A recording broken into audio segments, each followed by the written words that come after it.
Hello and welcome again to the channel here. In this video, we want to look at parametric differentiation. So I have got two sets of equations on the board, both of which are in parametric form. The first set says x is equal to t minus cos of t, y is equal to 1 plus sine of t. The second set says x is equal to 3t minus 1, y is equal to t brackets t minus 1. Right. Our task here is to find dy dx. As you can see, y and x in both sets are not related directly to each other. In other words, there is no explicit relationship between x and y. They are just related to each other through a parameter. Of course, in certain instances, particularly in this one here, it is possible to eliminate the parameter t and recover your relationship between x and y, and then from there proceed directly to find your dy dx. But in a lot of situations, you will actually be asking for trouble. So there ought surely to be a way of circumventing such pitfalls. Now, the formula for differentiating parametrically goes like this. Dy dx. In other words, the rate at which y varies with x is equal to the rate at which y varies with t divided by the rate at which x varies with t. So dy dx is equal to dy dt divided by dx dt.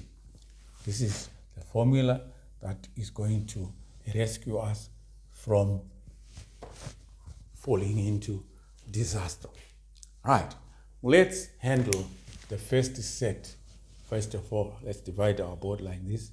Okay, so in the first set, what is dx dt?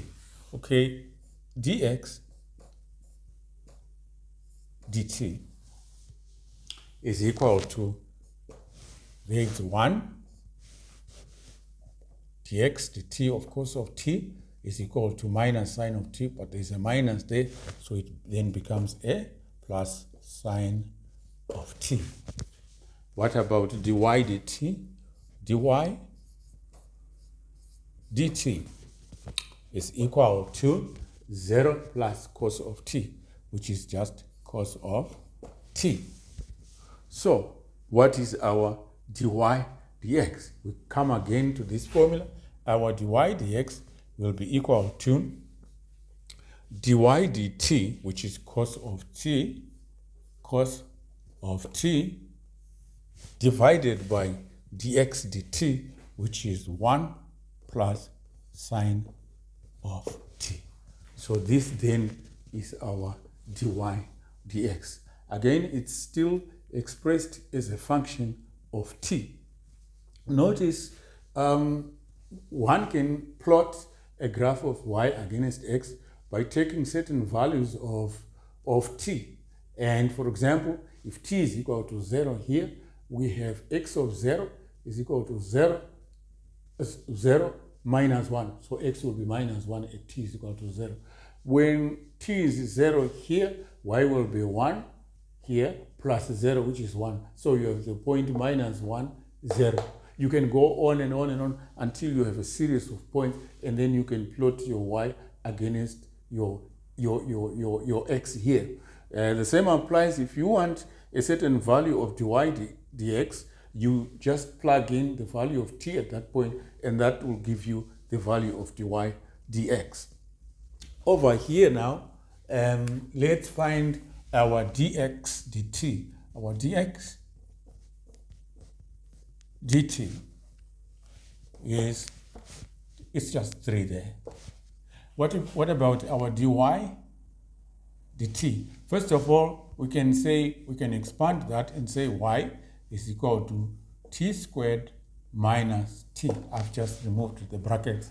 So my dy dt is equal to 2t minus 1. So what is dy dx?